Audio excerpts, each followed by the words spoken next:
daripada kursus pengantar pengajian pendidikan, iaitu aspirasi dan hala tuju pendidikan. Jadi ini merupakan ahli kumpulan pada hari ini, saya, Dayang Ain binti Awang Safwan, dan seterusnya Saudari Nur Afiqah Badiah binti Alisa dan Nadira Ain Asma binti Abdul Rahman. Jadi sebelum kami memulakan pembincangan kami pada hari ini, bolehlah sekiranya kami ingin mengucapkan sedikit penghargaan dan terima kasih kepada pensyarah dalam kursus pengantar pengajian pendidikan, iaitu Dr. Azizi bin Jaafar, yang telah banyak memberikan tenaga, usaha dan nasihat, di mana ini menjadi tujuan utama dalam merealisasikan ataupun menjadi salah satu perkongsian ilmu dalam mencapai hasrat kami untuk menyelesaikan tugas pada hari ini. Baiklah, terima kasih saya ucapkan kepada panel sebentar tadi, iaitu panel Farah. Seterusnya saya akan membentangkan tentang objektif pembincangan kami. Pada akhir pembincangan ini, para pelajar akan mampu untuk menguraikan peranan guru berjiwa pendidik. Yang kedua, memahami aspirasi dan hala tuju pendidikan semasa berasaskan RPM 2026 hingga 2025. Seterusnya, pelajar dapat menghubungkan elemen-elemen 6C, iaitu komunikasi, kreativiti, pemikiran kritis, sasiah dan kewarganegaraan. Dan akhir sekali, pelajar dapat menjelaskan perkembangan pendidikan semasa berasaskan falsafah pendidikan kebangsaan. Baiklah, seterusnya saya akan membentangkan tentang pendahuluan bagi rancangan pendidikan Malaysia tahun 2026 hingga 2035. Percayalah, ini bukan sekadar pilihan biasa. Ia adalah sebuah reformasi nasional jangka panjang selama 10 tahun.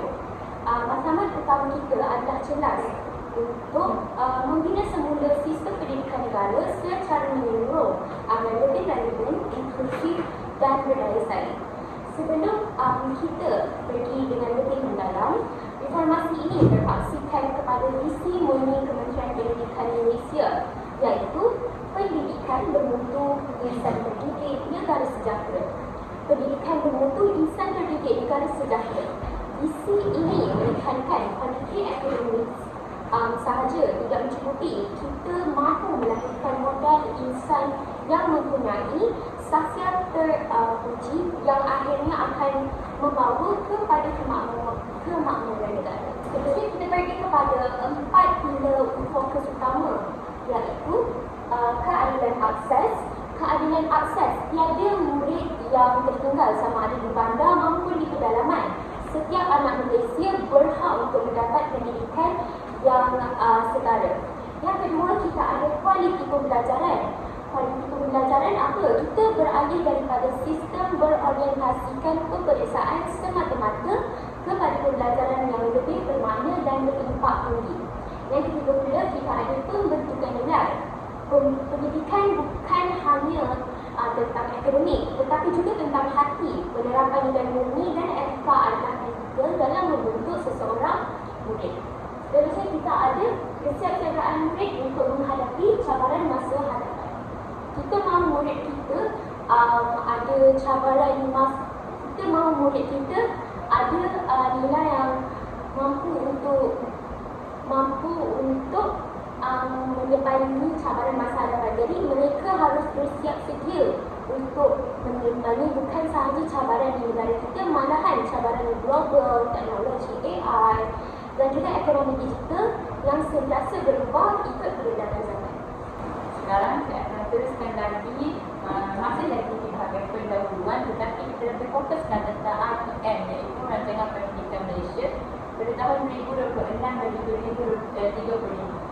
RPM yang baru dihubungkan ini telah dirasmikan oleh Yang Berhormat Perdana Menteri kita, iaitu Datuk Seri Anwar bin Ibrahim. Kalau ikutkan RPM 2026 hingga 2035 ini amat menekankan hadapan dengan holistik dalam pendidikan, sama ada kepada guru maupun kepada murid-murid. Ia memfokuskan kepada pembentukan insan yang seimbang, iaitu idealis, jasmani, emosi, rohani dan juga intelektual maupun dan juga sosial. Yang jadi RPM ini juga menginginkan guru-guru ini memiliki kemahiran abad ke-21 dan juga profesionalism dalam bidang keguruan. Dalam RPM ini juga ia menekankan tentang penguasaan kurikulum dan menghayati nilai-nilai keguruan. Jadi fokus utama yang akan saya terangkan dalam RPM ini adalah tentang bagaimana guru dapat berkomunikasi secara berkesan dalam sesi pembelajaran dan juga pengajaran bersama anak-anak murid mereka. Yang kedua, guru mampu untuk memanfaatkan teknologi digital secara beretika. Dan yang terakhir, membentuk pengalaman pembelajaran yang bermakna bagi pelajar. Jadi kita gerak kepada tajuk utama kita pada hari ini, iaitu aspirasi pendidikan holistik. Jadi kita perlu lihat bagaimana pendidikan pada masa akan datang tidak hanya berfokus kepada pendidikan semata-mata, namun memfokuskan kepada pembangunan secara holistik dalam setiap model insan negara. Maka, apa itu pendidikan holistik? Jadi secara konsepnya, pendidikan holistik ini berhubung kait dengan falsafah pendidikan kebangsaan FDK, di mana ia memungkinkan ataupun mengutamakan konsep ataupun pemanduan jenis, iaitu jasmani, emosi, rohani, intelek dan sosial, di mana mereka ingin membentuk sebuah model insan yang akan mampu untuk membina jati diri dan dalam masa yang sama mengubah konsep ataupun perspektif pendidikan pada masa akan datang. Jadi sebagai dasarnya kita akan beralih fokus daripada pencapaian akademik semata-mata, iaitu daripada PPM 2013 sehingga 2025 dan bergerak kepada kesejahteraan insan yang menyeluruh dalam AKM 2026 sehingga 2035, di mana mereka bukan hanya sekadar memfokuskan kepada grade, tetapi mereka ingin memfokuskan kepada pembangunan seseorang pelajar, di mana mereka ini mampu untuk berfikir secara berprestij tinggi ataupun kelas pertama dalam membentuk diri mereka sendiri dan dari segi pendidikan mereka juga. Jadi, di bawah aspirasi pendidikan secara holistik, pembentukan insan seimbang merupakan tonggak utama di bawah tajuk besar tersebut. Maka, pembentukan insan seimbang ini memfokuskan kepada karamatul insan yang ada difokuskan dalam RPM 2026 sehingga 2035, di mana mereka ingin mengubah cara perspektif masyarakat sekarang, di mana mereka tidak mahu sekolah ini sekadar menjadi kilang akademik, tetapi mereka mampu untuk melahirkan insan-insan yang menerapkan nilai-nilai moral, beradab dan dapat dan mampu untuk berkomunikasi dengan sesiapa sahaja yang mereka temui. Jadi, di bawah pembentukan insan seimbang ini terdapat 3 tonggak utama, iaitu nilai moral dan etika, kemahiran sosial yang kuat, dan terakhir sekali kesejahteraan mental positif. Jadi kita lihat kepada nilai moral dan etika. Jadi matlamat kita adalah untuk melahirkan pelajar yang bukan sahaja pandai tetapi baik, di mana mereka menerapkan nilai-nilai murni dalam diri mereka. Kerana dalam era AI dan digitalisasi masa depan, penekanan terhadap etika ini semakin hari semakin berkurang. Jadi kita sebagai guru perlulah menjadi suri teladan ataupun role model dalam mempraktikkan nilai murni agar tidak hanyut dalam teknologi di kalangan model-model insan yang akan membangunkan negara kita. Kita bergerak kepada tonggak utama yang kedua, iaitu kemahiran sosial yang kuat. Kita ingin mencapai modal insan yang mampu berinteraksi dengan betul, mampu untuk berkolaborasi dengan syarikat-syarikat ataupun sesiapa sahaja, tidak kira jawatan yang apa, tidak kira umurnya berapa dan seterusnya. Kita mahu melahirkan pelajar yang mampu untuk bekerja secara berpasukan dan menghormati perbezaan pendapat ataupun latar belakang. Jadi, di bawah aspek RPM 2026 sehingga 2035, RPM memfokuskan dalam melahirkan kelestarian sosial dan keharmonian kaum, di mana dalam dunia kita yang semakin mencabar dan era digital kemodenan yang semakin mengembang secara pesat ini, kemahiran interpersonal adalah mata wang utama dalam kejayaan masa depan. Baik, kita gerak kepada tunggak utama yang terakhir, iaitu kesejahteraan mental positif.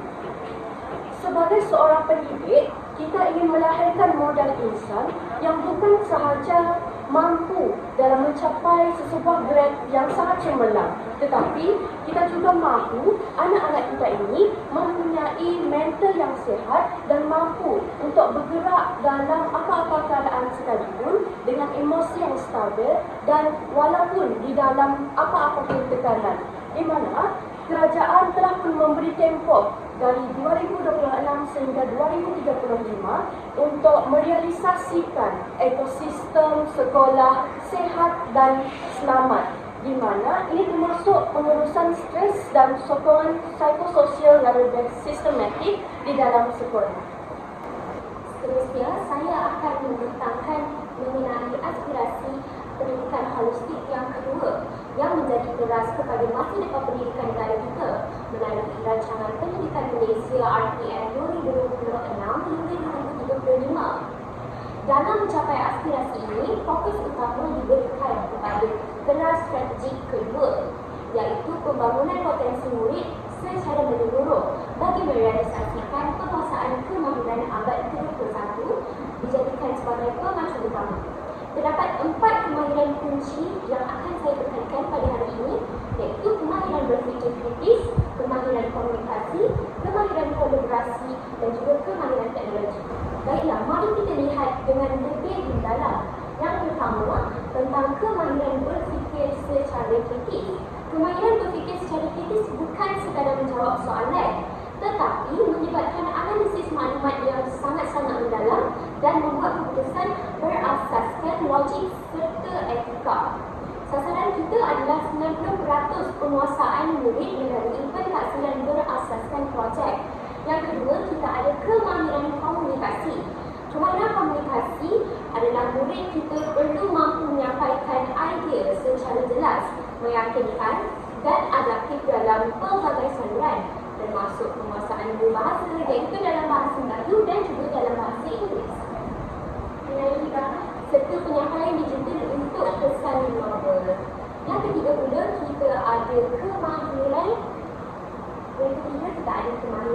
kolaborasi. Kita mahu melahirkan murid yang mampu bekerja dalam pasukan, yang dapat menguruskan konflik dan juga dapat menghargai kepelbagaian idea melalui projek STEM dan komuniti maya. Yang keempat pula, kita bergerak kepada kemahiran teknologi. Kemahiran teknologi ini adalah kritikal untuk revolusi industri 4.0 dan juga 5.0. Murid akan didedahkan kepada penguasaan alat digital seperti AI, pengapercaraan asas komputer, seperti Python dan literasi data melalui kurikulum digital dan juga TVET di sekolah masing-masing. Seterusnya, saya akan memberikan pemberitahuan saya kepada Brother Nadia. Terima kasih saya ucapkan kepada Anika dan juga Farah kerana telah membincangkan dengan lebih teliti tentang kedua aspek dalam aspirasi pendidikan. Seterusnya saya akan pergi kepada aspirasi ketiga, iaitu pemerdesaan korporatisme keguruan. Sebelum saya pergi dengan lebih lanjut, isi yang telah saya ambil ini ia berkaitan dengan teras yang berada dalam rancangan pendidikan Malaysia yang terkini, iaitu kalau kita lihat dalam teras tersebut hanya 7, tapi teras yang berkaitan dengan korporatisme keguruan ini berfokus kepada teras 3, iaitu mentransformasikan pendidik agar berkeupayaan tinggi dan berorientasikan masa hadapan. Kalau kita lihat, ada pelbagai langkah-langkah dan juga strategi yang telah dikukuhkan dalam teras tersebut. Yang pertama adalah untuk memperkasakan kompetensi pendidik melalui pemberdayaan pembangunan korporatisme berterusan secara berstruktur dan bermutu. Yang kedua, mentransformasikan latihan keguruan agar bersifat adaptif dan unik dan relevan. Sebab itulah negara kita ini ingin melahirkan lebih ramai guru yang berpendidikan tinggi dan bukan sahaja hanya mengambil guru-guru yang bertaraf rendah macam setakat ada sijil SPM maupun ada diploma sahaja. Yang ketiga adalah untuk membangunkan pemimpin transformatif berkeupayaan tinggi dan berorientasikan masa hadapan. Ketiga kerja teras ini kalau kita lihat ia berkait juga dengan impak yang boleh iaitu impak yang positif terhadap pembangunan profesionalisme berterusan berasaskan kompetensi. Yang seterusnya, kalau dilihat pada statistik Kementerian Pendidikan Malaysia, dia memfokuskan tentang 80% supaya guru perlu mengikuti latihan profesional, iaitu guru ini perlu diberikan pendedahan awal tentang perkara-perkara yang ingin diorang ajar kepada anak-anak murid mereka sebelum mereka masuk ke alam persekolahan ini. Perkara tersebut ini yang mampu untuk meningkatkan kemahiran dan juga pengetahuan sama ada kepada guru maupun kepada murid-murid mereka. Yang kedua adalah sebanyak 70%. Kadar 70% ini adalah kemahuan KPM terhadap guru supaya guru ini mampu untuk menguasai teknologi pendidikan. Apabila teknologi pendidikan ini dah dapat dikuasai sepenuhnya oleh guru-guru ini, perkara ini juga mampu memberi impak positif, iaitu ia mampu mendukung pembelajaran dan pengajaran yang berkesan dalam kelas. Maknanya kalau dalam sesebuah kelas itu, maknanya akan berlakunya suasana yang aktif dan tak hanya guru yang bercakap, tetapi murid-murid mereka pun mampu memberikan respon jika murid-murid mereka merasakan bahawa pembelajaran yang dilakukan oleh guru itu sangat-sangatlah menarik. Dan yang ketiga, sebanyak 90% guru perlu berkomunikasi secara berkesan. Kalau guru ni tak pandai nak bercakap, tak mampu nak kuasai kemahiran bercakap dengan anak-anak murid mereka, perkara itu mampu memberikan impak yang sangat negatif kepada murid-murid mereka ini.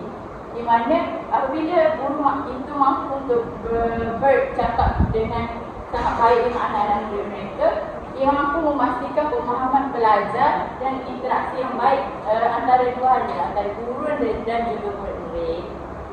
Baiklah, seterusnya saya akan membentangkan tentang peranan guru dalam aspirasi pendidikan yang merupakan salah satu tinjauan utama, salah satu isu utama dalam rancangan pendidikan Malaysia 2026 hingga 2035. Jadi, transformasi ini tidak akan berjaya tanpa penggerak utamanya iaitu guru. Dalam RPM 2026 hingga 2035, peranan guru diberkumpul melalui nilai keguruan yang tinggi dan juga komunikasi berkesan antara guru dan murid. Jadi, yang pertama, nilai keguruan. Guru dimantapkan dengan nilai keguruan yang berdasarkan falsafah pendidikan kebangsaan, termasuklah integriti, komitmen, empati dan juga inovasi untuk membimbing murid-murid mereka mencapai potensi yang holistik. Nilai ini akan dipertumbuhkan dengan latihan berterusan, penilaian prestasi dan juga peningkatan kesejahteraan. Penyasaran 90% guru berkelayakan tinggi yang mampu memupuk insan sejahtera yang berakhlak mulia. Seterusnya kita ada komunikasi berkesan. Komunikasi berkesan ini akan memainkan peranan kritikal dalam komunikasi dalam jambatan antara co-curriculum dan juga murid. Kita akan menggunakan pendekatan bahasa digital dan interaktif untuk nak sampaikan idea yang kompleks dengan jelas. Ini akan melibatkan pendengaran aktif, maklum balas konstruktif dan kolaborasi dengan ibu bapa atau pihak berkepentingan atau boleh dikenali sebagai masyarakat. Memastikan pemahaman mendalam dan juga motivasi murid dalam pembelajaran yang bermakna. Seterusnya, bagi poin kedua dalam peranan guru ini adalah guru perlu tahu tentang penggunaan teknologi digital secara beretika. Kalau kita lihat balik pada aspirasi pendidikan negara, dia sangatlah menekankan tentang keperluan melahirkan insan yang bukan sahaja berilmu tetapi juga beradab dan juga beretika. Di sini adanya 5 isi penting tentang penggunaan teknologi digital secara beretika. Yang pertama adalah mengintegrasikan teknologi dalam pengajaran. Guru-guru ini perlulah tahu tentang teknologi dan maklumat supaya ketika ingin mengajar dalam kelas, dia boleh melakukan sesuatu yang baru, melakukan sesuatu inovasi yang membuatkan murid-murid di dalam kelas itu tak rasa bosan dengan pengajaran yang telah dilakukan oleh guru-guru itu. Contohnya, guru boleh melakukan quizzes, guru boleh melakukan pembelajaran menggunakan e-book. Apabila guru menggabungkan antara elemen-elemen teknologi ini dalam pengajaran, perkara itu membuatkan murid ini secara tak langsung lebih fokus untuk mendengar tentang apa yang guru itu ingin ajarkan. Yang kedua adalah untuk memastikan keamanan cyber. Dalam penggunaan teknologi digital ini, guru ini taklah sekadar mengajar menggunakan teknologi, tetapi guru ini perlu tahu yang segala dokumen-dokumen yang disimpan oleh sekolah itu, guru ini haruslah tak bocorkan kepada mana-mana pihak lain. Kalau kita lihat semua murid-murid daripada sekolah rendah hingga ke IPT mempunyai email dari mereka sendiri. Apabila mereka mempunyai perkara privacy seperti itu, jadi diorang punya kata laluan itu haruslah tidak dibocorkan supaya tidak berlakunya mana-mana gangguan kepada murid-murid tersebut. Yang ketiga adalah untuk membina kesedaran digital. Guru-guru ini boleh membuat mengajarkan murid-murid mereka ini tentang perkara digital. Contohnya, kalau kita lihat dalam media sosial sekarang, banyak tentang poster-poster tentang hentikan budi. Jadi apabila murid ini terdedah dengan perkara-perkara digital, sekaligus membuatkan orang ini dapat tahu tentang kesedaran-kesedaran yang patut orang ketahui. Dan keempat, menggalakkan pemikiran kritis. Untuk menggalakkan pemikiran kritis ini, guru-guru boleh mendedahkan pelbagai maklumat kepada murid-murid. Jadi murid-murid ini dapat berfikir mana yang betul dan mana yang salah. Walaupun orang tak tahu, guru-guru ni boleh untuk beritahu mereka mana-mana info yang salah, mana info yang patut orang percayai. Dan terakhir adalah menilai sumber digital secara kritis. Macam nombor 4 tadi, cuma nombor 5 ni guru-guru berperanan sangat penting untuk memberitahu anak-anak murid mereka tentang sumber mana diorang boleh ambil, sumber mana diorang patut cegah supaya murid-murid ni tak terdedah dengan perkara-perkara yang boleh memburukkan lagi diri mereka, terutama sekali apabila mereka berada pada kawasan sekolah. Seterusnya, penguasaan kandungan kurikulum. Jadi bagaimana kita ingin merealisasikan atau melaksanakan penguasaan kandungan kurikulum ialah bermula daripada guru, di mana kita beralih daripada kurikulum berdasarkan kandungan kepada kurikulum berorientasikan kandungan kepada kurikulum berorientasikan kompetensi, di mana di dalam visi RPM 2026 hingga 2035, iaitu visi utama kita membentuk guru berjiwa pendidik yang kompeten dalam menyampaikan ilmu secara bermakna. Maka terdapat 3 fokus utama di bawah subtopik tersebut, iaitu adaptasi pengajaran, iaitu ia berselari dengan matlamat RPM untuk mewujudkan ekosistem yang inklusif. Dan yang kedua, iaitu penggunaan sumber pengajaran pelbagai. Dan terakhir sekali, ialah pemahaman mendalam tentang kurikulum. Seterusnya kita beralih kepada pembelajaran bermakna dalam pendidikan. Jadi terdapat 3 jantung utama dalam aspirasi pendidikan secara holistik. Pertama, hubungan ilmu dengan realiti. Seorang pendidik bukanlah sekadar mengajar untuk menyelesaikan segala subtopik yang perlu diajar, tetapi perlulah menekankan isu global ataupun apa-apa isu yang berlaku di negara kita semasa mengajar anak-anak murid dalam sesuatu pembelajaran. Seterusnya, kolaborasi digital dan kreativiti. Di dalam era kemodenan digital yang berkembang secara pesat ini, seseorang guru perlulah kreatif dengan cara menggunakan teknologi yang ada. Sebagai contoh, Canva, Kahoot ataupun banyak lagi aplikasi-aplikasi yang boleh digunakan untuk melatih ataupun menceburi minat-minat pelajar dalam ilmu pendidikan. Dan yang terakhir sekali, guru sebagai pereka pembelajaran, di mana seseorang guru bukan sahaja memberikan ilmu kepada anak-anak, namun mereka lah yang menjadi arang yang menconteng kain yang putih untuk membentuk seseorang muda insan dalam mendidik ataupun menanam sasiah diri mereka dalam disiplin untuk menjadi seseorang yang berintegriti tinggi dalam menyapai tanggungjawab mereka. Baiklah, akhir sekali saya akan kupaskan isu terakhir dalam rancangan pendidikan Malaysia untuk tahun 2026 hingga 2025, iaitu implikasi terhadap guru berjiwa pendidikan. Semua perancangan ini membawa implikasi besar terhadap usaha melahirkan guru berjiwa pendidikan. Ia menuntut komitmen yang bukan sedikit daripada kita. Jadi yang pertama, kita ada komitmen sepanjang hayat.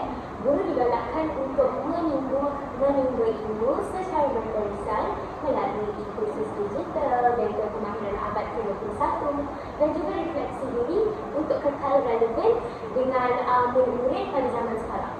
Seterusnya, kita ada pembinaan karakter untuk memupuk nilai keguruan seperti empati, integriti dan juga ketabahan. Guru boleh pergi ke program sokongan kesihatan mental dan juga kesejahteraan diri agar dapat melakukan pembinaan karakter bagi diri masing-masing. Seterusnya, kita ada peningkatan profesion. Seperti yang telah dikatakan tadi, sasaran 90% guru berkelayakan tinggi melalui sijil lanjutan dan juga portfolio prestasi untuk memacu potensi murid. Jadi dekat sini, peningkatan profesion sangatlah berkait rapat dengan komitmen sepanjang hayat, di mana apabila untuk mengekalkan guru yang relevan, guru perlulah ada komitmen sepanjang hayat untuk belajar secara berterusan. Bagi isu yang seterusnya tentang implikasi ini, kita akan teruskan lagi dengan latihan berterusan. Kalau kita lihat pada zaman sekarang, pihak kerajaan perlu memastikan guru sentiasa mengikuti perkembangan terbaru dalam bidang pendidikan dan juga pedagogi. Di sini terdapatnya dua perkara yang boleh dilakukan oleh guru-guru pihak kerajaan terhadap bakal guru maupun guru-guru yang sedang berkhidmat, iaitu latihan dalam perkhidmatan, iaitu in-service training. Dalam latihan dalam perkhidmatan ini, ia amat menitik beratkan tentang keperluan guru untuk mengikuti kursus ataupun bengkel yang telah dianjurkan oleh Kementerian Pendidikan Malaysia, iaitu KPM, ataupun mana-mana institusi yang berkait rapat untuk meningkatkan pengetahuan dan juga kemahiran dalam pedagogi serta teknologi pendidikan.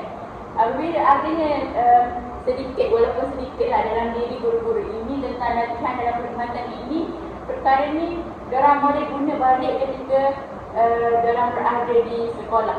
Dan yang kedua adalah pembelajaran berasaskan sekolah, iaitu school-based training.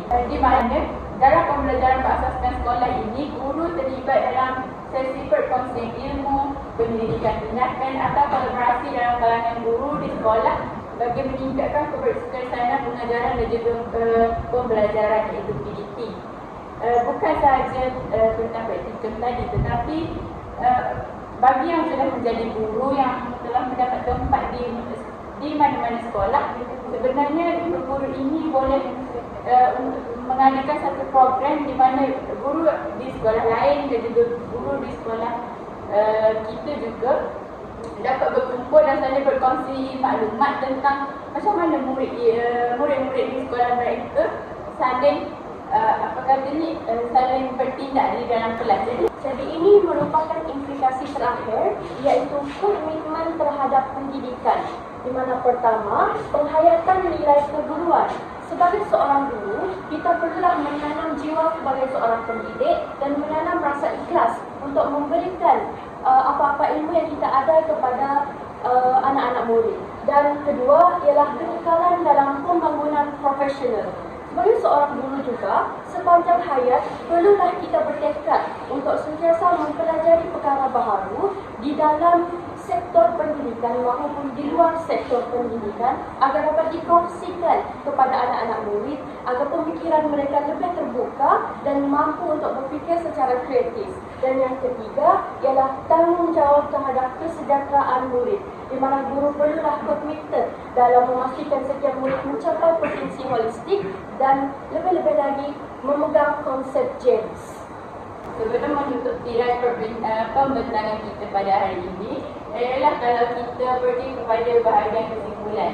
Kesimpulan yang dapat kami sekumpulan simpulkan tentang aspirasi dan hala tuju pendidikan terkini mengikut RPM semasa adalah Rancangan Pendidikan Malaysia iaitu RPM 2026-2035 menekankan pentingnya pembentukan insan yang seimbang, penguasaan kemahiran abad ke-21 dan juga pemerkasaan profesionalisme keguruan.